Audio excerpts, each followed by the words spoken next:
নোয়াখালীবাসী আসসালামু আলাইকুম। আমরা এখন আছি নোয়াখালী জেলার চাটখিল উপজেলার রামনারায়ণপুর ইউনিয়নের বৈকুণ্ঠপুর গ্রামের কুরুবাড়ির আব্দুল মতিন ভাইয়ের বসত বাড়িতে। এখানে উনি 5 দিন আগে একটা নতুন কল বসা, তারপর থেকে আসলে কলের পানি থেকেও গ্যাসের পরিমাণ অনেক বেশি, যা আপনারা দেখতেছেন এই ভিডিওর মাধ্যমে যে এই আগুন কিভাবে ছড়াচ্ছে।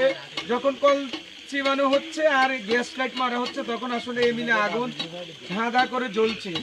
না মতিন ভাই, এটা কি সবসময় এরকম হয়? আজকে 3 দিন ধরেই অবস্থা। ও আচ্ছা, তো আপনি এখন আপনার যে এটা কি নিরাপত্তার অভাব আছে না এখানে?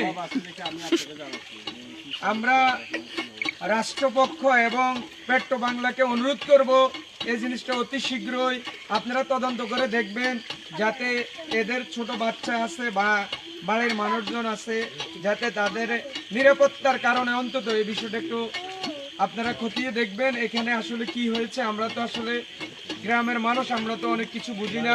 আপনারা এখানে যদি কোনো খনিজ সম্পদ থাকে তাহলে আপনারা এটা তদন্ত করে দেখবেন, তদন্ত করে আপনাদের রাষ্ট্রীয়ভাবে যে ব্যবস্থা গ্রহণ করার জন্য আমরা এলাকাবাসী আপনাদেরকে অনুরোধ করছি।